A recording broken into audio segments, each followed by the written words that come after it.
ဇလန်လေးရဲ့စမှာတော့မော်ရိုဟာဆိုတဲ့ကောင်လေးတယောက်ကမိစ္ဆာကြီးနဲ့တိုက်ခတ်ကြရင်နဲ့နောက်ဆုံးမှာပြီးသက်ချေမို့မှော်မှန်တယ်ကိုရွတ်နေပါတယ်မိစ္ဆာကြီးကနှောက်ယှက်ဖို့လုပ်ပေမဲ့ဘေးကနေကောင်မလေးကကာကွယ်နေတာကြောင့်နှောက်ယှက်လို့မရအောင်ဖြစ်နေပါတယ်မော်ရိုဟာမန်နယ်ရွတ်ပြီးတော့သူ့ကိုယ်သူအသေးခံလိုက်ပြီးမိစ္ဆာကြီးကိုတိုက်ခိုက်လိုက်တာကြောင့်ပေါက်ကွဲမှုဖြစ်သွားပါတော့တယ်ကျောင်းတစ်ကျောင်းမှာတော့ကျောင်းကမ်းမှာကျောင်းသားတွေကိုကျောင်းဆရာမကြီးကမိန်ကုန်းပြောနေပါတယ်မော်ရိုဟာတယောက်ကတော့တေချာနားထောင်ရင်းနဲ့အိမ်ငိုင်ရင်းနဲ့အိမ်မက်တော်မှတ်နေပါပြီအိမ်မက်ထဲမှာအတိတ်ဘဝကသူရွရွချွချွတိုက်ပွဲဝင်ခဲ့တဲ့အကြောင်းတွေနဲ့ကောင်မလေးတယောက်နဲ့တွေ့ပြီးကောင်မလေးကပြေးဖန်ရင်နမ်းမှုလုံနေတော့မှာပဲအိမ်မက်ထဲကနှိုးသွားပါတော့တယ်မော်ရိုဟာနှိုးလာတော့အိမ်မက်ထဲကကောင်မလေးဖြစ်တဲ့ဆက်စကီကသူ့ရှိမှရှိနေပြီးကောင်းနဲ့ပြစ်တိုက်လိုက်တာကြောင့်မိုရိုဟာတယောက်ပြစ်လဲသွားပါတယ်ဆက်စကီကနဲတော်နဲသေးရဲ့ခမ်းမတွေမှာအိတ်နေတာနင်းဖြစ်ပဲလို့ပြောလိုက်ပါတယ်မိုရိုဟာကောင်မလေးကိုကြည့်လိုက်ရင်လည်းဆာရရှာလို့ခေါ်လိုက်တာကြောင့်ဆက်စကီကမျက်ရည်ကျလာပြီးတော့ဖလာကာလာလို့မေးရင်းနဲ့မိုရိုဟာကိုပြစ်ဖတ်လိုက်ပါတယ်မိုရိုဟာသူ့ကိုဘာလို့ဖတ်တာလဲလို့မေးလိုက်တော့သူ့ကိုဖလာကာမို့လို့ဖတ်တာဆိုပြီးဆက်စကီကပြန်ပြောလိုက်ပါတယ်သူကအတိတ်ဘဝအကြောင်းတွေကိုတခြားမှတ်မိသေးပဲနဲ့ခေါင်းထဲမှာပေါ်လာလို့နာမည်ကိုခေါ်လိုက်တာဖြစ်ကြောင်းနဲ့မိုရိုဟာကပြောလိုက်တာကြောင့်ဒါဆိုရင်ခေါင်းထက်တိုင်မလားလို့ဆက်စကီကပြန်မေးလိုက်ပါတယ်အဲ့ချိန်မှာပဲသူတို့ဘေးနားလေးမှာတခြားကောင်မလေးတယောက်လဲနေတာကြောင့်မိုရိုဟာနှုတ်လိုက်ပါတယ်ကောင်မလေးကနှုတ်ချင်းမှာမိုရိုဟာကိုပလိန်ကောက်နှမ်းပလိုက်တာကြောင့်ဆက်စကီကတင်းပြီးတော့သူ့ရဲ့ကိုကြောင်းဝင်နိုင်တဲ့ကြောင်တကူးမှဆိုပြီးရန်ရှာပါတော့တယ်အဲ့ကောင်မလေးကတကယ်လူမသွားလို့ပြောလိုက်တာကြောင့်သူတော်တစ်ခါမှမဆန်းရလေးရောရင်ဆန်းသွားလို့ဆိုပြီးဆက်စကီတယောက်ပေါက်ပွဲနေပါတယ်ကောင်မလေးကမိုရိုဟာကိုသူနဲ့နန်းတာဘယ်လိုခံစားရလဲဆိုပြီးမေးလိုက်ပါတယ်မိုရိုဟာကတော့မိမပီတောင်နေကိုပြန်ပြောလိုက်တဲ့ကြောင့်ကောင်မလေးကမင်းကစိတ်ဝင်စားဖို့ကောင်းတာပဲဆိုပြီးပြန်ပြောလိုက်ပါတယ်ဘေးကဆက်စကီတယောက်ကတော့သူ့ရှေ့မှာကြည်ဆိုင်နေလို့ဆိုပြီးအကိုကြီးကမိန်းကလေးနဲ့ဆိုလူပြောကြီးလူအောင်ငွေနဲ့ထွက်သွားပါတယ်တန်းနဲ့ရောက်တော့ဆရာကနာမည်စင်းခေါ်ဖို့လုပ်နေတော့မှဆက်စကီကထရက်လိုက်ပြီးသူမအတော်ဆုံးဖြစ်အောင်စူးစမ်းနေတဲ့လူတယောက်မို့သူ့နောက်ကအခုကလေးကနောက်လိုက်လှုပ်ထားကြဆိုပြီးအတန်းသားကိုပြောလိုက်ပါတယ်အတန်းသားကြီးကတော့ယူနီယာလာဘာညာနဲ့ပြန်ပြောနေရကြောင်းသူ့ကိုဘာလို့အပြစ်တင်နေကြရလဲလို့ပြောရင်းနဲ့မုံမဲမဲဖြစ်နေပါတယ်။ဒါအောင်မြင်တဲ့မိုရိုဟာဆရာကိုနာမည်ချင်းခေါ်ဖို့စကားလမ်းကြောင်းလွှဲပေးလိုက်တာကြောင့်ဆက်စကီကတော့ကျေးဇူးပဲဆိုပြီးအမူအရာနဲ့လှမ်းပြလိုက်ပါတယ်။ခဏနေရောဝေလဲကဲနဲ့မှာဆက်စကီတယောက်ဝေလဲနေနဲ့သူ့ဝိုင်းအပြစ်တင်နေတဲ့သူတွေကိုမိုရိုဟာစကားလမ်းကြောင်းလွှဲလိုက်ပြီးကဲတင်လိုက်တာတယောက်တည်းပြောမဆုံးဖြစ်နေပါတယ်။ရင်ဘွားလိုပဲအခုဘွားဆက်ချစ်ကြမယ်ဆိုပြီးအော်ပြောလိုက်တာကြောင့်ချားမိန်းကလေးကဝိုင်းကြည့်နေကြပြီးဆက်စကီလည်းရှက်သွားပါတယ်။ဝေလဲပြီးတော့အားစားကွင်းထဲမှာရောက်လာကြပြီးဆရာကလူတိုင်းမှာအတိတ်ဘဝမှတ်ဉာဏ်နေရှိကြပြီးတော့အချိန်ကျလာရင်ကိုယ်ပိုင်ပလာနာတွေလုပ်နိုင်မယ်ဆိုပြီးရှင်းပြနေပါတယ်။ကျောင်းသားကြီးကတော့စိတ်ဝင်စားသွားကြပြီးပလန်နာပုံစံပြောင်းဖို့ကြိုးစားကြပါပါတယ်။ဒါပေမဲ့တယောက်မှပြောင်းမရပဲဖြစ်နေတော့မှဆက်စကီကပလန်နာပုံစံပြောင်းလိုက်နေတာကြောင့်ကျောင်းသားတွေအထင်ကြီးသွားကြပါတယ်။ကျောင်းသားတယောက်ဆိုရင်အလကားအရင်မပါတာဆိုပြီးကျန်တဲ့သူတွေကအသက်ခံရရင်အထဲမှာသူပါနေလောက်ပြီဆိုပြီးပြောရင်းနဲ့ရှိနေပါတယ်။ဆေဗီယာကိုရှက်ရအောင်လုပ်တာပဲလို့ဆက်စကီကဝင်ပြောလိုက်တာကြောင့်ဘာတွေလာပြောနေရလဲဆိုပြီးပြန်ပြောလိုက်ပါတယ်။ဆက်စကီကပါဇက်ကနန်းလို့နောက်ဆုတ်ပြီးစကားပြောပြပါလားဆိုပြီးဖိတ်လိုက်တာကြောင့်ကျောင်းသားတင်းသွားပြီးသူ့ရဲ့ပလန်နာပုံစံအပြည့်စုံပြောင်းလိုက်ပါတယ်။ကျောင်းသားကပလန်နာပြောင်းနိုင်တဲ့သူက2ယောက်ရှိတဲ့အတွက်ကြောင့်မလို့လေ့ကျင့်လို့ရမလားဆိုပြီးဆရာကပြောလိုက်တော့ဆရာတားဖို့လုပ်ပြီးမယ်ဆက်စကီကပါလေ့ကျင့်ချင်ကြောင်းပြောတာကြောင့်ဆရာလည်းလက်ခံပေးလိုက်ရပါတယ်။အဲဒီလိုနဲ့ပဲ2ယောက်သား6ဦးလုပ်နေကြပြီးတယောက်ချင်းစီသူတို့ရဲ့လက်နက်ကိုစင့်ခွန်အောင်ညီနေမို့လို့ဟာတော့ဘာတွေမှမသိရှုပ်ရက်ခန့်နေရပဲဆိုပြီးပြောလိုက်ပါတယ်သူရဲ့တိတ်ဘွားလက်နက်တွေကိုပြန်စင့်ခွန်နေရဖြစ်ကြောင်းခမ်းမမှာအိတ်နေတဲ့ရှီဇနိုဆိုတဲ့ကောင်မလေးကပြန်ပြီးရှင်းပြလိုက်ပါတယ်ကျောင်းသားလူမိုက်ကောင်ကပစင်ကြီးကိုစင့်ခွန်လိုက်ပြီးဆက်စကီကတော့ဓာတ်ကိုစင့်ခွန်လိုက်ရင်းနဲ့နောင်နာရအောင်လုပ်ပြမယ်ဆိုပြီးပြောလိုက်ပါတယ်ဒီလိုနဲ့2ယောက်သားချကြရင်ဆက်စကီရဲ့ဓာတ်ကလုတ်ကျသွားပါတယ်တိုက်ပွဲမပြီးသေးတာမို့ဓာတ်ပြန်ကောက်ဖို့ကျောင်းသားလူမိုက်ကောင်ကပြောလိုက်တာကြောင့်ဆက်စကီလည်းဓာတ်ကိုယူဖို့လုပ်နေတော့မှနောက်ကနေပစင်နဲ့သူမရဲ့အင်ကြီးပြေးတော့ခုတ်ချလိုက်ပါတယ်ကျောပင်တစ်ခုလုံးကလည်းပြေးသွားကြောင်းဆက်စကီရဲ့ရှက်နေပြီးတော့ကျောင်းသားလူမိုက်ကတော့ဟားတိုက်ပြီးရီမောနေပါတယ်အဲဒီချိန်မှာမိုရိုဟာရောက်လာပြီးသူ့အင်ကြီးနဲ့ဆက်စကီကိုခြုံပေးလိုက်ပါတယ်ဆက်စကီကတော့ရှက်ပြီးထွက်ပြေးသွားပါတယ်ဒီလိုနဲ့မိုရိုဟာနဲ့ဆက်စကီတို့စားသောက်ဆိုင်တစ်ခုရောက်လာပြီးမိုရိုဟာဆက်စကီကိုနှစ်သိမ့်ပေးနေပါတယ်ဆက်စကီကသူမဖြတ်တန်းလာတဲ့ဘွားကြောင့်လည်းပြောပြီးသူကအကိုကြီးချင်းမွန်းတာကိုခံရင်ုံလေးပါဆိုပြီးငွေနေချင်းဖွင့်ပါတယ်သူမအမြဲလိုရှုံးနေရကြောင်းကြိုက်တော့ပြစ်ပေးပါရိုက်ပေးပါဆိုပြီးဆက်စကီကအမောင်ကိုက်ပြောလာအကြောင်းမိုရိုဟာကတော့ပြောစရာစကားတော့မရှိဘဲနဲ့ကြောင်သွားပါတယ်အဲဒီချိန်မှာရှီဇွန်တို့ရောက်လာပြီးသူမစူပေးမယ်ဆိုပြီးဝင်ပြောလိုက်ပါတယ်ဆက်စကီကတော့သူတို့နှစ်ယောက်စကားပြောနေအောင်လာနောက်ဆက်တယ်ဆိုပြီးရန်ရှာနေတော့မှရှီဇွန်တို့ကရုတ်တရက်မိုရိုဟာကိုသူမရဲ့စနေနှခိုင်ကြားထည့်ပေးလိုက်ပါတယ်ဆက်စကီကတင်းသွားပြီးတော့လူကြားထဲမှာဒါမျိုးဟုတ်ကကြီးလောက်အောင်လားဆိုပြီးရှီဇွန်တို့អော်လိုက်ပါတယ်ရှီဇွန်တို့ကရှက်နေနောက်ဆုတ်လိုက်တော့လို့ပြောလိုက်တာကြောင့်ဆက်စကီလည်းမိုရိုဟာကိုတင်းဆွဲပြီးသူမရဲ့ရန်ကုန်မန်းလေးအမြန်လန်းနဲ့ကိုထည့်လိုက်ပါတယ်မိုရိုဟာကရိုးရည်နဲ့ထိမိတာကြောင့်နားရလို့ပြောလိုက်တာကြောင့်ဆက်စကီကအကူကြီးကအကြီးကြီးပဲကြိုက်ရနှာဘူးလို့အောင်ငွေနဲ့ထွက်သွားပါတယ်ညနေဆောင်တော့ကွင်းထဲမှာမိုရိုဟာဆက်စကီကိုတောင်းပန်ဖို့ကျောင်းသားလူမိုက်ကိုပြောပြီးမယ်ကျောင်းသားလူမိုက်ကတော့ချဖို့ပလန်နာပုံစံပြောင်းလိုက်ပြီး2ယောက်သားချကြပါတော့ဒီချိန်မှာတော့ဆက်စကီနဲ့ရှီဇွန်တို့လည်းရောက်လာကြပါတယ်မိုရိုဟာပလန်နာပုံစံပြောင်းနိုင်သေးရမို့ကျောင်းသားလူမိုက်ကအသာစီးရနေပါတယ်ဆက်စကီကအကူကြီးကအကျန်းဆုံးဓာတ်သမားမှုရှိုးမှမဟုတ်လို့လှမ်းអော်လိုက်တာကြောင့်မိုရိုဟာတယောက်အတိတ်ဘဝမှတ်ဉာဏ်တချို့မြင်အောင်သွားပါတယ်ဒီချိန်မှာပဲကျောင်းသားလူမိုက်ကပစိန်နဲ့ကျွဲပြီးခုတ်ဖို့လုံနေတော့မှဆက်စကီကနိုင်နန်းပေးမယ်ဆိုပြီးရင်ဘဝသူပြောနေကြစကားကိုပြန်ပြောလိုက်ပါတယ်ဆက်စကီရဲ့စကားကိုကြားလိုက်ပြီးမိုရိုဟာသူ့ရဲ့အတိတ်ဘဝကိုအကုန်မှတ်မိသွားပြီးတော့သူ့ရဲ့ဓာတ်ကိုဆင့်ခွန်လိုက်ပြီးချကြပါတော့တယ်ဒီအခါမှာတော့မိုရိုဟာအသာစီးရနေပြီးချနေနေကျောင်းသားလူမိုက်လည်းလဲကျသွားပါတော့တယ်ကျောင်းတို့ဖွဲ့ရလည်းရောက်လာပြီးကျောင်းဆရာမမိုရိုဟာချနေအောင်ကြည့်ရင်သူကရှေးပြေဟောငကားချေမုန်းသူပဲဆိုပြီးပြောလိုက်ပါတယ်ကျောင်းဆရာမရဲ့ညီမလေးကတော့မိုရိုဟာချနေအောင်မြင်ပြီးဖုန်းရဲ့လက်သွားရင်းနဲ့ episode 1လေးလည်းပြီးဆုံးသွားပါတော့တယ် episode 2လေးရဲ့အစမှာတော့မိုရိုဟာတယောက်ကချပြီးတော့မေးလေသွားရင်းနဲ့အိမ်မက်မက်နေပါတယ်အိမ်မက်ထဲမှာအရင်ဘွားဆာရရှာဖြစ်ခဲ့တဲ့ဆက်စကီကသူမဂတိပေးထားတဲ့အတိုင်းနမ်းမယ်ဆိုပြီးတော့နမ်းကြပါတော့တယ်အိမ်မက်ထဲမှာနမ်းနေရင်လည်းမိုရိုဟာနိုးလာတော့သူ့ကိုကလေးမလေးတယောက်ကနမ်းနေပါတယ်မိုရိုဟာနိုးလာတာကိုကလေးမလေးကမြင်လိုက်တော့နမ်းနေတော့ရက်လိုက်ပါတယ်မင်းမသူလဲလို့မိုရိုဟာမေးလိုက်တော့ဘေးမှာရောက်နေကျောင်းဆရာမကြီးကသူ့ရဲ့နှကန်းကနေပြီးတော့မှမန်နာလေးပြန်ဖြည့်ပေးနေရပါဆိုပြီးပြောပြပါတယ်မိုရိုဟာဘယ်သူမှမသိလို့ထပ်မင်ကိုလုပ်ပြီးမယ်ကလေးမလေးရှက်သွားတဲ့အကြောင်းထပ်ပြီးမမေးတော့ပါဘူးဒီအချိန်မှာမိုရိုဟာလိုက်ကန်နောက်ကနေအတန်ကြားလိုက်တာကြောင့်ကျောင်းဆရာမကြီးကလိုက်ကောင်ဖေးပြလိုက်မှဆက်စကီဖြစ် နေပါတယ်မင်းတို့နန်းနေအောင်မြင်ပြဿနာရှာမှာဆိုလို့ Sasuke ကိုကျိုးနဲ့တုတ်တာဆိုပြီးတော့ကျောင်းဆရာမကြီးကပြောပြပါတယ်ပြီးတော့မင်းက Asian Dragon ဝင်စားမလားလို့ကျောင်းကြီးကမေးတော့ Moroha မသိရကြောင်း Asian Dragon တွေကရှေးစစ်ပွဲတွေမှာရှေးကြဆုံးဝိညာဉ်တွေဖြစ်ပြီးတော့ဝိညာဉ်နှစ်ခုက Savior တယောက်ထဲမှာပြောင်းဝင်စားတာမျိုးတစ်ခါမှမရှိခဲ့ဘူးဆိုပြီးတော့ကျောင်းကြီးကရှင်းပြပါတယ်ဒီချိန်မှာပဲ Moroha တယောက်ကကျောင်းကြီးရင်မကြီးကိုစိုက်ကြည့်နေပြောသမျှနားထောင်နေနေသူကအရင်ဘဝမှတ်ဉာဏ်ပဲရှိရပါဆိုပြီးပြန်ပြောလိုက်ပါတယ်ကျောင်းကြီးကမင်းချတော့နောက်ဆုံးလွှဲခဲ့တဲ့ဓာတ်ချက်ကစစ်တီတော်တွေချတဲ့ပုံစံမဟုတ်တာမလို့နောက်ဝိညာဉ်ရှိသေးကြောင်းသိရတာဆိုပြီးပြောပြပါတယ်ကလေးမလေးကတော့ဒီရက်ပိုင်းမှာမိန်းကလေးနဲ့ပတ်သက်ပြီးနမိတ်မကောင်းတာမလို့တတိထားနေမှုပြောလိုက်ပြီးကျောင်းကြီးနဲ့ကလေးမလေးကထွက်သွားကြပါတော့ကျောင်းကြီးပြန်တော့ Sasuke က Moroha မှတ်ဉာဏ်ပြင်ရအကြောင်းပြစ်ဖက်လိုက်ပြီးတော့ဂရီပေးထားတဲ့အတိုင်းနန်းဝတ်လုံနေတော့မှ Shizuno ရောက်လာပါတယ် Shizuno ကဘာလုပ်နေရလဲဆိုပြီးမေးလိုက်တော့သူမဂရီပေးထားတဲ့အတိုင်းနန်းဝတ်လုံနေလို့ပြောရင်းနဲ့ Sasuke ကနန်းတော်မနေရသေးပဲနဲ့ရှက်နေပါပြီ Shizuno က Moroha ကြီးပြေးသွားပြီးကိတ်ဆုပ်ပြစ်လိုက်တာကြောင့် Sasuke တယောက်သူ့ရဲ့ကိုယ်ယူနန်းလို့ဆိုပြီးပေါက်ပွဲသွားပါတယ်ဒါကိုလမ်းကြောင်းနဲ့ကလေးမလေးကတော့နမိတ်မကောင်းပြောသားပဲဆိုပြီးတော့တူတူလေးပြောပြလိုက်ပါတယ်တန်းနဲ့ရောက်တော့ Sasuke နဲ့ Moroha တို့ကဖုန်းနံပါတ်ချင်းလဲလိုက်ကြပြီး Shizuno ကလည်းသူနဲ့လဲဖို့ပြောတာကြောင့် Sasuke လည်းလက်ခံလိုက်ပါတယ်ဒီချိန်မှာပဲ Senior ကျောင်းသားတယောက်ကရောက်လာပြီးတော့ Moroha နဲ့ Shizuno ကိုစကားပြောဖို့ဆိုပြီးခေါ်သွားပါတယ် Senior ကျောင်းသားကသူ့ကိုယ်သူဂျင်လို့မိတ်ဆက်လိုက်ပြီးညီဖြစ်သူရဲ့လုပ်ရတဲ့အတွက်တောင်းပန်လိုက်ပြီးတော့ Run C ဖြစ်လာအောင်လုပ်ပြီးသူ့ရဲ့ striker လုပ်ဖို့ကမ်းလှမ်းပါတယ်နောက်ပြီးတော့ Run C ဖြစ်လာရင်စူကြီးလည်းရမှာဖြစ်ကြောင်းဂျင်ကပြောပြလိုက်တာကြောင့် Moroha နဲ့ Shizuno ကနှကမစင်စားဘဲနဲ့လက်ခံလိုက်ပါပြီဒါကို6နာထောင်နေတဲ့ Sasuke ရဲ့ကျတော့သူကလည်းပါကျင်နေဆိုပြီးခွင့်တောင်းတာကြောင့်ဂျင်ကမင်းကဝင်မှုစိုးပါသေးရဲ့ကွာဆိုပြီးထွက်သွားပါတယ် Sasuke ကတော့ဝမ်းနဲ့သွားပြီးတော့သူမှစူးစမ်းပြီးတော့ Moroha နဲ့အတူတူနေရအောင်လုပ်မယ်ဆိုပြီးကျုံးဝလိုက်ပြီးထွက်ပြေးသွားပါတယ်ခဏနေတော့လေ့ကျင့်ကွင်းတွေကိုရောက်လာကြပြီးဂျင်တို့ရဲ့ဖွဲ့က Moroha နဲ့ Shizuno ကိုကြိုဆိုလိုက်ကြပြီးတော့စပြီးလေ့ကျင့်ကြပါတော့ဒီဖွဲ့ထဲမှာ Run B တွေပါလို့တော်တော်ခက်ခဲမှာပဲဆိုပြီး Moroha ညီးလိုက်တော့မင်းသားဆိုရင်လုံနိုင်မှာပါဆိုပြီးတော့ Shizuno ကအားပေးလိုက်ပါတယ်ညနေရောက်တော့နှစ်ယောက်သားအိမ်ပြန်မှုထွက်လာကြပြီးကျောင်းရှိမှာတော့ Sasuke ကစောင့်နေပြီးတော့ Moroha ကိုမုံတော့ဆောက်ဖို့ခေါ်နေပါတယ် Shizuno က Moroha ပေးမနေရမလို့မခေါ်ပါနဲ့လို့ပြောလိုက်တာကြောင့် Sasuke တယောက်ဝမ်းနေပြီးထွက်သွားပါတယ် Moroha Sasuke နောက်ကိုလိုက်သွားပြီးချိုးလိုက်မယ်ဆိုပြီးတော့ညဘက်အိတ်ခန့်ကြီးအကျန်ဖုန်းဆက်မယ်ဆိုပြီးပြောရင်းနဲ့နှစ်ယောက်သားမုံစားဖို့တောင်းကြပါတော့ပိတ်ရဲ့မနေ့ခင်းမှာတော့ကိုလုံးတီးနဲ့အိတ်နေ Shizuno C ကို Sasuke ကဇီဝေစင်တာမှာတွေ့ဖို့ဖုန်းလမ်းဆက်ပြီးချိန်လိုက်ပါတယ်ဇီဝေစင်တာရောက်တော့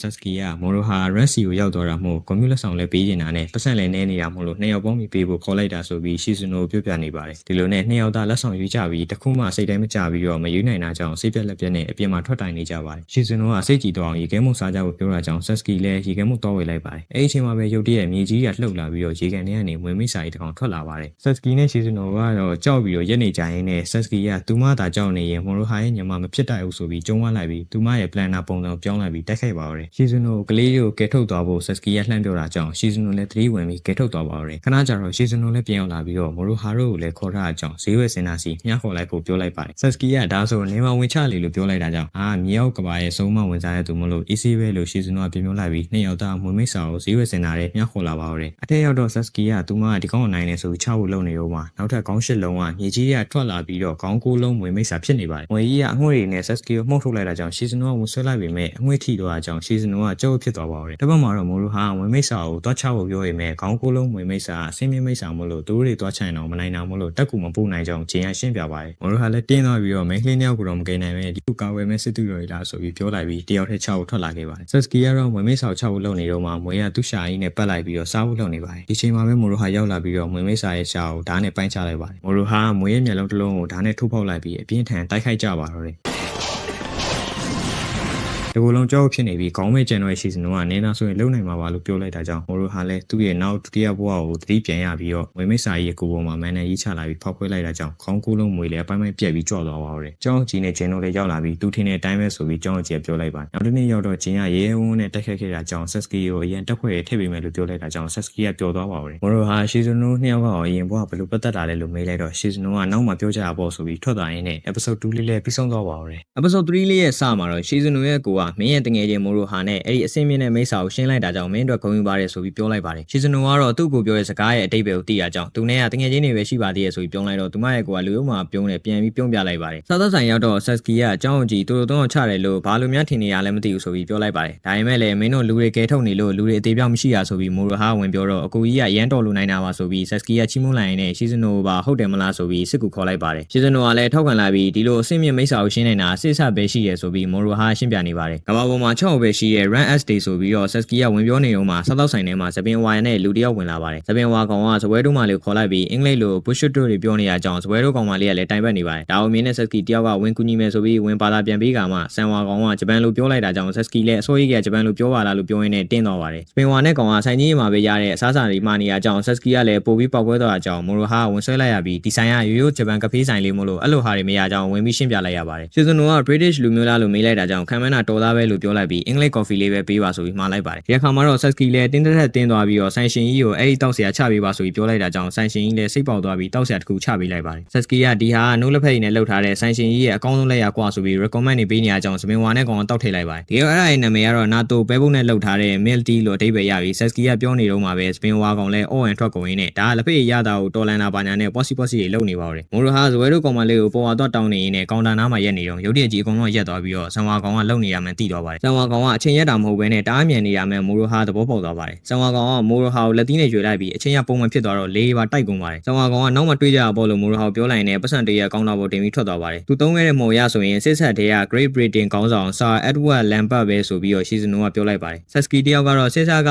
တော့သူ့ကိုယူလာတွေ့ရထိကျန်းတာပါလားဆိုပြီးပြောရင်းနဲ့အဝေလဲကန်းထဲမှာကိုလုံးတီးနဲ့သဘောကျနေပါတယ် Sasuke ကနောက်ကျရင်စစ်ဆက်ကိုပါ Moroha ကြိုတက်ပြီးတော့ Run S ရောက်မှာပါလို့ထပ်ပြောရင်းနဲ့ Shizuno က Run S တရားနိုင်ငံတော်အဆင့်နေမှာတုံးပြီးမလွတ်လက်ကြဘူးလို့ပြောလိုက်ပါတယ်ခဏနေတော့သုံးအောင်သားလေးချိန်ဝင်လာကြတော့လမ်းမှာအကြောင်းကြီးရဲ့ညီမကလေးလေးက Moroha ကိုလန့်ခေါ်လိုက်ပါတယ် Sasuke နဲ့ Shizuno ကတော့ Moroha ကိုနန်းနဲ့တောက်ကလေးဆိုပြီးပြဿနာရှာကိုလုပ်နေတော့မှသူမမန်နာဖြည့်ပေးတာပါလို့ပြောရင်းနဲ့ Moroha ဝင်တားလိုက်ရပါတယ်ကလေးမလေးကသူ့ကိုယ်သူမာယာလို့မိတ်ဆက်လိုက်တော့နင်ကကြောင်းမတက်ဘဲနဲ့ဘာလို့ဒီမှာနေနေရလဲဆိုပြီး Sasuke ကမေးလိုက်ပါတယ်သူမငယ်ငယ်ကလေးက Savior ဖြစ်အစိုးရနှုတ်ထားခဲ့တာဖြစ်ပြီးမာရီအုံနဲ့ကြံတဲ့အတူအတိတ်ကိုပြန်ပြီးတတိယခဲ့တာဆိုပြီးမာယာပြောပြပါတယ်ကိုเจ้าနာမည်တော်မသိတဲ့ Moroha နဲ့ Sasuke တို့ကမာရီကဘယ်သူလဲလို့မေးလိုက်တော့မာယာနဲ့အမျိုးတွေဖြစ်တဲ့အကြောင်းအကြီးလေးဆိုပြီး Shizuno ကဝင်ဖြေလိုက်ပါတယ်မာယာနဲ့သိရလားလို့ Moroha မေးလိုက်တော့သူ့ကိုကဒီเจ้าရဲ့ဥက္ကဋ္ဌပဲလေဆိုပြီး Shizuno ကပြန်ပြောလိုက်တာကြောင့် Moroha တို့နှစ်ယောက်သားအံ့ဩသွားကြပါတော့လေ့ကျင့်ရင်ကွင်းနဲ့ရောက်တော့ဒုတိယနှစ်နဲ့ပထမနှစ်ပေါင်းလေ့ကျင့်ရမယ်လို့ဆရာပြောလိုက်တာကြောင့်ဒုတိယနှစ်ကကောင်တော်က Moroha ကိုစင်ခေါ်လိုက်ပါတယ် Moroha လည်းလက်ခံလိုက်ပြီးဒုတိယနှစ်ကကောင်ကမန်နေနေထယူပြီးဝုန်းဆိုပြီးမီးလုံးကြီးဖြစ်လာပြီးမင်းဗာတက်နိုင်လေဆိုပြီးရှိနေပါတယ် Shizuno ရဲ့အကိုဖြစ်သူကျောင်းဥက္ကဋ္ဌကြီးကတော့ Moroha ချနေမှာကိုကြည့်နေပြီမဲ့ဆရာ Edward ကတော့ဂိမ်းဆောင်ပြက်ပဲနဲ့ပွဲရတိတာနေတာမို့လို့ကြည့်ကြမလို့ဆိုပြီးပြန်ပြောလိုက်ပါတယ်တစ်ဖက်မှာတော့မီးနဲ့ပြစ်ခံလိုက်ရပြီမဲ့ Moroha ကဘာမှမဖြစ်ပဲနဲ့သူ့လက်ဆိုပြီးအကျဉ်းသားမော်ကြီးကိုဖန်တီးလိုက်ပါတယ်ဒုတိယနှစ်ကောင်ကတော့မားဝါကြီးခွင့်လွှတ်ပေးပါလို့ပြောနေပြီမဲ့ Moroha ကတော့မရပဲနဲ့အမော်မီးလုံးနဲ့ပြစ်လိုက်တာကြောင့်ဒုတိယလူလေးလည်းအီးစိမ့်သွားပါတယ်လေ့ကျင့်ပြီးတော့ Moroha အကြောင်းကြီးရုံကောင်ရောက်သွားပြီမဲ့မာယာပဲရှိနေပြီးခဏဆောင်ကိုပြောတာကြောင့် Moroha လည်းထိုင်ဆောင်လိုက်ပါတယ်မာယာသူ့ပေနာဝင်ထိုင်လိုက်ပြီး Shizuno နဲ့ဥက္ကဋ္ဌတို့ကြောင့်မေးဖို့လာလို့ပြောလိုက်တော့ Moroha လည်းဟုတ်တယ်ဆိုပြီးပြန်ဖြေလိုက်ပါတယ် Shizuno ရဲ့ဖိုးကဒီကြောင့်ထီထောင်ခဲ့တာဖြစ်ပြီးတော့ Shizuno ရဲ့အကူကလည်းဂျပန်ရဲ့ခေါင်းဆောင်ပိုင်းရလို့ပြောလိုက်ပြီးဥက္ကဋ္ဌ Shizuno ပေါ်တုံးချနေတာဖြစ်ကြောင်းမာယာသူမတီးတလောက်ရှင်းပြနေပါတယ် Moroha နဲ့တွေ့ပြီးကြတဲ့ Shizuno ကအရင်လိုမဟုတ်တော့ဘဲနဲ့ပြောနေတာကြောင့်သူမနဲ့မာရီကိုလည်းပြောရကြောင်းမာယာရှင်းပြနေပါတယ်နေ့လည်နားချိန်ရောက်တော့ကျောင်းရွှေမြခင်းပေါ်မှာအိတ်နေတဲ့ Moroha စီကို Shizuno ကရောက်လာပါတယ် Moroha ကတော့အိမ်မက်တွေမှတ်နေပြီးအိမ်မက်ထဲမှာနိုင်ငံလုံးကရေခဲရည်နဲ့ဖုံးထားပြီးတော့သူကပလင်ပေါ်မှာတက်ထိုင်နေပါတယ် Shizuno ကတော့ Moroha ပေါ်မှာထိုင်ရင်းနဲ့စနေနှစ်ခိုင်ကြာတေချာလုံးဖုံးမထားဘဲနဲ့အီးလိုက်တာဆိုပြီးပြောနေခဲ့ပြီး Moroha နိုးလာပါတယ်ဒါကသူ့ရဲ့နောက်ဘဝတစ်ခုများလားလို့တွေးရင်းနဲ့လက်က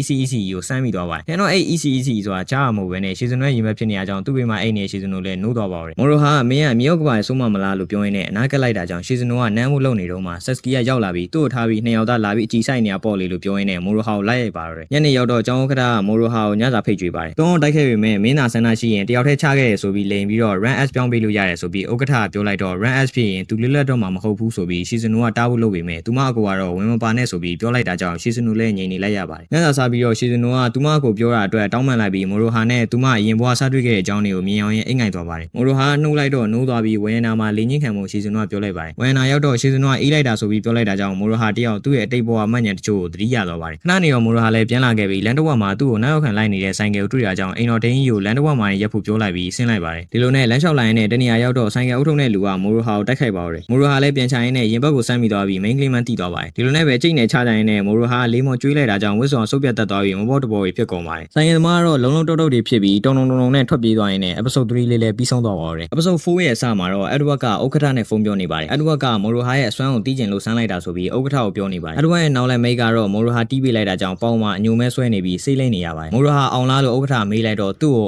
RS တိုးမပေးနိုင်အောင်ဆိုပြီးတော့ Edward ကဖြေလိုက်ပါတယ်ဥက္ကဋ္ဌသူနဲ့ကောင်မလေးနှစ်ယောက်ကအစင်းမြမိတ်ဆောက်ချရလို့ဆိုပြီးတော့တွန်းတက်လိုက်တာကြောင့် Moroha နဲ့အိမ်နှစ်ယောက်ကတကယ်ရောတန်ပါလို့လားဆိုပြီး Edward ကမေးခွန်းထုတ်လိုက်ပါတယ် Moroha အကြောင်းကနေအိမ်ပြန်ရောက်တော့မာယာသူ့ရဲ့အခန်းထဲမှာရှိနေပြီးဒီနေ့ကစပြီး Moroha ရဲ့အခန်းပေါ်ဖြစ်လာမှာဆိုပြီးမာယာပြောလိုက်တာကြောင့် Moroha တယောက်အံ့ဩသွားပါတယ်မင်းရဲ့အမအကြောင်းအကြီးစီတာတိုးလိုက်စမ်းပါဆိုပြီး Moroha ပြောတော့သူမရဲ့အမအကြောင်းအကြီးဖြစ်သူမာရီကိုရန်ခွင့်ပြုလို့လာနေရဆိုပြီးမာယာပြန်ပြောလိုက်တာကြောင့် Moroha လည်းလက်ခံလိုက်ရပါ ပါတယ်ဒီလိုနဲ့ပဲနှစ်ယောက်သားအတူအိတ်ဖို့ပြင်လိုက်ကြပြီးအိယာပေါ်ရောက်တော့မိုရိုဟာဒါပြစ်မှုတော့မမြောက်ဘူးမလားဆိုပြီးမေးလိုက်ပါတယ်ရှီဇနိုကတော့သူမရဲ့အကိုဖြစ်သူကသူ့ကိုအင်္ဂလန်ကိုပညာတော်သင်လွှတ်ပေးမယ်ဆိုပြီးပြောနေတာကြောင့်သူမမသွားနိုင်ဘူးဆိုပြီးညင်းနေပေမဲ့ဥက္ကဋ္ဌမိသားစုအမိန့်ပဲဆိုပြီးပြောလိုက်တာကြောင့်ရှီဇနိုလည်းငြိမ်နေလိုက်ရပါတော့တယ်ရှီဇနိုတယောက်စိတ်ပြက်လက်ပြက်နဲ့ကြောင်းအောင်ထွက်လာရင်လမ်းမှာမိုရိုဟာတို့နဲ့တွေ့ကြပါတယ်ဆက်စကီကရှီဇနိုရဲ့လက်ကိုပြစ်ဆွဲလာပြီးအဲ့ဒီတောင်ကလေးကအိုနီးချန်နဲ့တခန်းနဲ့အတူတူနေနေရဆိုပြီးရှီဇနိုတိုင်နေပါတယ်ရှီဇနိုကလည်းဒါတော့ဖြစ်တင်အောင်ဆိုပြီးပြောလိုက်တာကြောင့်မိုရိုဟာကြောင်းကြည့်လောက်တာမဟုတ်သူနဲ့မဆိုင်အောင်ဆိုပြီးပြောပြလိုက်ပါတယ်နေ့လယ်မုံစားကြောင်းစင်းကြီးရောက်တော့၄ယောက်သားထမင်းတူတူစားကြပြီးဆက်စကီကတော့သူ့ထမင်းဘူးကပိုကောင်းတယ်ဆိုပြီးမာယာနဲ့ညှင်းခုန်နေကြပါတယ်ရှီဇနိုကမိုရိုဟာကိုသူမစီယာမောခွန့်ကြွေးနေတာကိုဆက်စကီကမြင်တော့ကိုညမကိုရှေ့မှာထားပြီးတစ္ဆာပေါက်ကောင်ဆိုပြီးတော့စိတ်ကောက်သွားပါတယ်ဆက်စကီကအရင်ဘွားဆိုသူမကိုကိုကြီးကခွန့်ကြွေးနေတာဆိုပြီးပြောလိုက်တာကြောင့်မိုရိုဟာခွန့်ကြွေးမယ်လုပ်ပါတယ်ပြီးတော့မျက်လုံးမိတ်ခိုင်းပြီးနန်းသေးရဲ့ဆိုပြီးဆက်စကီကပြောလိုက်တာကြောင့်ငါတို့ကမောင်နှမဟုတ်ရဲ့လားဆိုပြီးမိုရိုဟာလည်းပြန်ပြီးမေးခွန်းထုတ်လိုက်ပါတယ်ညနေပြင်ရောက်တော့ရှီဇနိုကဆက်စကီကိုအားကြလိုက်တာဆိုပြီးပြောလိုက်ပြီးမိုရိုဟာကိုနီးစာမဆိုတဲ့ခေါ်လို့ရလို့သူလိုချင်တာတွေကိုလည်းမိုရိုဟာလုပ်ပြီးဆိုပြီးပြောလိုက်ပါတယ်ပြီးတော့ရှီဇနိုကငါကြတော့အမြဲဘာလို့ဒီလိုဖြစ်နေရလဲလို့ပြောရင်းနဲ့တယောက်တည်းရေချိုးခန်းထဲမှာကိုတုံးလုံးကြီးနဲ့ငုံနေခဲ့ပါနောက်တစ်နေ့ကျောင်းမှာမိုရိုဟာစီဆက်စကီကရောက်လာပြီးတခန်းနဲ့အတူတူနေရဖို့ကျောင်းကြီးစီတွားပြောပေမဲ့ခွင့်မပြုလိုက်ဘူးဆိုပြီးပြောပြနေနေရှီဇနိုကရောကျောင်းမလာဘူးလားမသိဘူးဆိုပြီးဆက်စကီကမေးလိုက်ပါတယ်ဒီချိန်မှာမာယာအပြေးလွှားရောက်လာပြီးပြဿနာတော့တက်နေပြီဆိုပြီးမိုရိုဟာတို့ပြောလိုက်ပါတယ်ညနေရောက်တော့ရှီဇနိုကဥက္ကဋ္ဌနဲ့အက်ဒဝတ်တို့နဲ့အတူတူညစာစားနေကြပါဒီချိန်မှာအိမ်တော်ထင်းရရောက်လာပြီးကျောင်းကြီးကရှီဇနိုဖုန်းပြောချင်လို့ဆိုပြီးဥက္ကဋ္ဌကိုပြောပြလိုက်တာကြောင့်မြန်မြန်ပြောဖို့ဥက္ကဋ္ဌရှီဇနိုပြောလိုက်ပါတယ်ရှီဇနိုဖုန်းသွားကင်တော့မိုရိုဟာဖြစ်နေပြီးဘာလို့ကျောင်းမလာလဲလို့မေးလိုက်တော့သူမအေးမိနေလို့မလားပဲဆိုပြီးရှီဇနိုကပြန်ပြောလိုက်ပါတယ်အိမ်န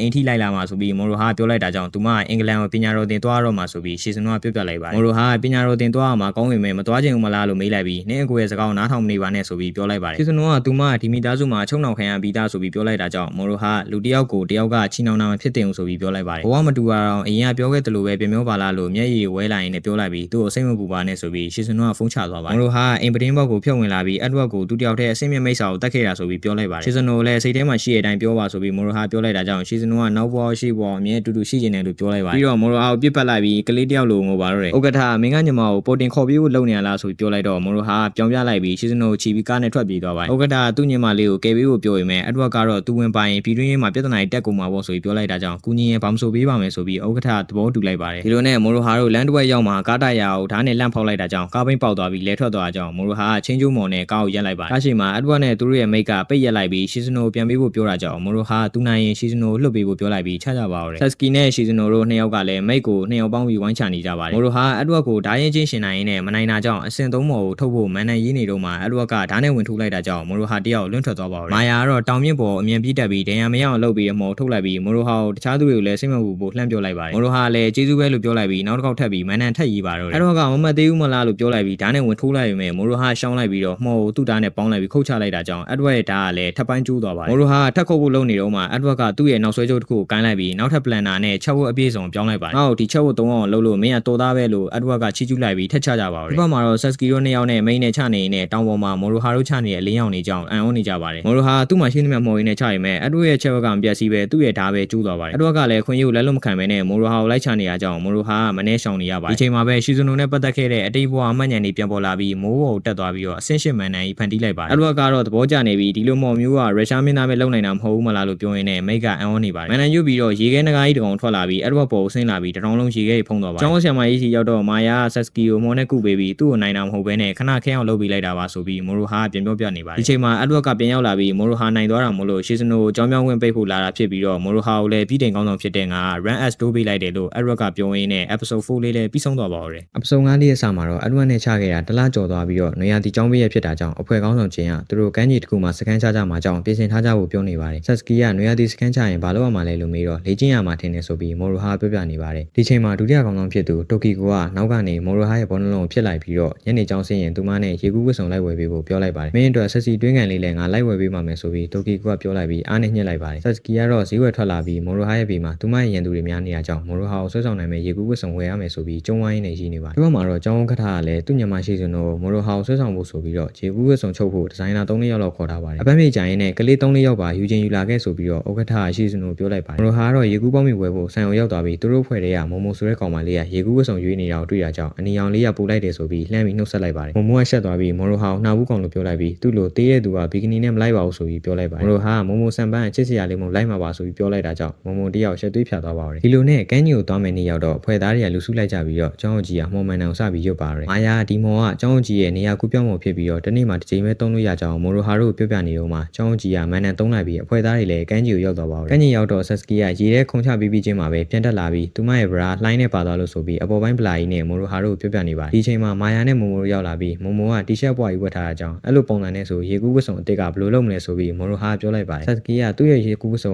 အကိုကြီးကဘယ်လိုသိရလဲလို့ပြောလိုက်ပြီးရှီဇနိုကလည်းသူမလည်းအဲ့ဒီကြောင့်သိကျင်နေဆိုပြီးထောက်ခံလိုက်ပါတယ်မိုမိုကရှင်းပြဖို့လုပ်နေတော့မှာပဲအဖွဲတွေကတာခဲဆူရောက်လာပြီးတီရှပ်ကိုဆွဲချွတ်လိုက်ပြီးတော့မင်းကတယောက်တော့ဝတ်လာတာဆိုရင်သူမြင်အောင်ပြသနေဆိုပြီးပြောလိုက်ပါတယ်မိုရိုဟာလည်းမိုမိုနဲ့လိုက်တယ်လို့ပြောနေတော့မှနောက်ကနေတိုကီကွာရောက်လာပြီးမိုရိုဟာရဲ့ညီလေးကိုညှစ်လိုက်ပါတယ်မိုရိုဟာတို့ဖွဲ့တွေကဆိုဖီယာဆိုတဲ့အကေကြီးကဘေးကနေ don't touch me ဆိုပြီးပေါက်စီတစ်လုံးလုံးနဲ့ဝင်ပြောပါတယ်တာခဲဆူကတိုကီကိုဘာလို့ရေကူးဝတ်စုံဝတ်မလာလဲလို့မေးလိုက်ပါတယ်တိုကီကိုကမိုရိုဟာရဲ့ညီလေးကိုအားနဲ့ညှစ်ထည့်လိုက်ပြီးတော့သူမရဲ့ရေကူးဝတ်စုံကိုခေါင်းဆောင်ကလိန်သားပြီးလို့ဆိုပြီးသူနဲ့မိုရိုဟာတို့ဘာညာဖြစ်တော့မှကိုတင်းသွားတယ်လို့ပြောရင်းနဲ့တိုကီကိုကဂျင်ကိုမြစ်တာပို့နေပါတယ်ဒီချိန်မှာနောက်ကနေဂျင်ကရောက်လာပြီးတော့တိုကီကိုခေါင်းကနေဆွဲမြောက်လိုက်ပြီးအဖွဲသားတွေကိုစကားပြောဖို့ခေါ်လိုက်ပါတယ်ဂျင်ကနွေရသည့်စကန်ချတဲ့နေ့ရက်စပြီးတော့နောက်ဆုံးနေ့ထိကိုကြိုက်တဲ့သူကိုစင်ခေါ်ပြီးတော့လေ့ကျင့်နိုင်ကြောင်းအဖွဲသားတွေကိုပြောပြပါတယ်ဆတ်စကီကမိုမိုကအပြေးပြန်မှုသာစင်ခေါ်ပေမဲ့မိုမိုကတော့အနိုင်ကျင့်သူဖြစ်မှာဆိုလို့လက်မခံပါဘူးဒါပေမဲ့ဆတ်စကီကပြန်မှုပဲအတင်းစင်ခေါ်နေရကြောင်းမိုမိုလည်းနောက်ဆုံးမှလက်ခံလိုက်ရပါတယ်ဒီလိုနဲ့နှစ်ယောက်သားအပြေးပြန်ကြပြီးတော့ဆတ်စကီကမိုမိုအပြတ်သက်ကိုရှုံးနေပါတယ်နောက်ဆုံးမှာတော့ဆတ်စကီပဲမောပြီးဖိနှောင်သွားပြီးတော့မိုမိုတော့တခါမှမနိုင်ခဲ့ပါဘူးမာယာကသူတို့အကြောင်းတွေကိုအကြောင်းကြီးကိုဖုန်းထဲကနေပြပြနေပြီးတော့တိုကီကိုကလက်တာနဲ့မိုရိုဟာကိုခန်းသွင်းဖို့ကြံနေလို့ခေါင်းဆောင်ကခဏခဏအပြစ်ပေးရကြောင်းနဲ့မိုရိုဟာနဲ့ဆတ်စကီတို့ကညဘက်ကြီးနှစ်ယောက်တည်းထွက်သွားကြတယ်ဆိုတဲ့အကြောင်းတွေကိုပြောပြနေပါတယ်အကြောင်းကြီးကတော့သူညမလေးတငယ်ချင်းတ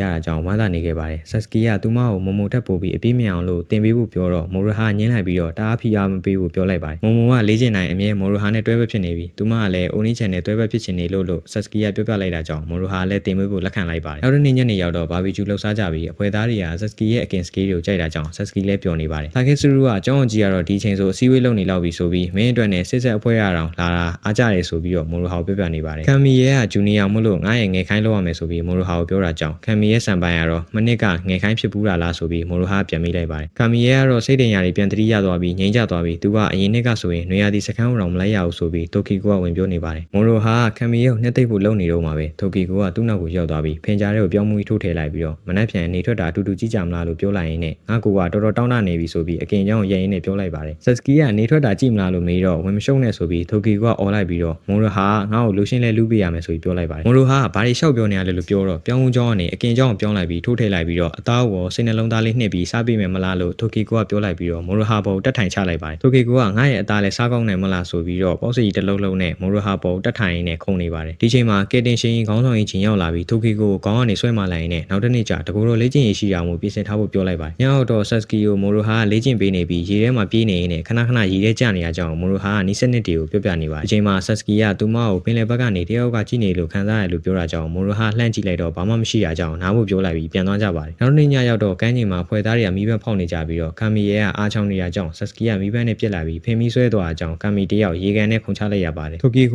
တော့မိုရိုဟာကိုတက်ဖိပြီးကလီလှုပ်ချင်လာလို့မေးနေတော့မှာပဲဆတ်စကီကမိုမိုမီးပန်းနဲ့ပြစ်ပြီးမြှောက်လိုက်တာကြောင့်တိုကီကိုထိသွားလို့တင်းသွားပြီးတော့သူမရဲ့မှုံတုံးပြီးလိုက်ပြင်ပါတော့တယ်ကမ်မီရဲ့မီးပန်းတွေကတဝက်ပဲကျန်တော့တာမို့လို့တွားယူဖို့ပြောလိုက်တာကြောင့်မိုရိုဟာလည်းမီးပန်းယူဖို့ထွက်လာခဲ့ပါတော့တယ်မိုရိုဟာလည်းထွက်လာရင်းနဲ့လမ်းမှာရှီဇနိုနဲ့တွေ့တော့သူမကယူကတာဝတ်စုံဝတ်နေရလို့ကြာသွားတာဆိုပြီးပြောနေပါတယ်မိုရိုဟာမီးပန်းယူဖို့တောင်းမလို့လုပ်နေတော့မှရှီဇနိုကလှမ်းဆွဲလိုက်ပြီးတော့သူနဲ့နှစ်ယောက်ထက်ရှိတဲ့အချိန်လေးခဏလောက်တူနေကြဖို့ပြောလိုက်ပါတယ်ပြီးတော့ဒီဝတ်စုံအောက်မှာအတွင်းကမပါတာမို့လို့လှမ်းပြီးတော့စိတ်ကြိုက်ဒူးလို့ရရဆိုပြီးရှီဇနိုကစလိုက်တာကြောင့်လူပြိုလေးမိုရိုဟာလည်းလန့်သွားပြီးတော့ခဏအတူနေပေးမှမယ်ဆိုပြီးပြောလိုက်ပါတယ်ဒီလိုနဲ့မီးပန်းဖောက်တာကိုနှစ်ယောက်သားအတူထိုင်ကြည့်လိုက်ကြပြီးရှီဇနိုအချိန်မပေးမိလို့ဆိုပြီးမိုရိုဟာတောင်းပန်လိုက်ပါတယ်ရှီဇနိုကတော့မိုရိုဟာကိုမြင်ရင်နောက်တစ်နေ့လည်းဒီလိုမျိုးပြောကြရပါလို့ပြောပြီးတော့ episode 5လေးလည်းပြီးဆုံးသွားပါတော့တယ်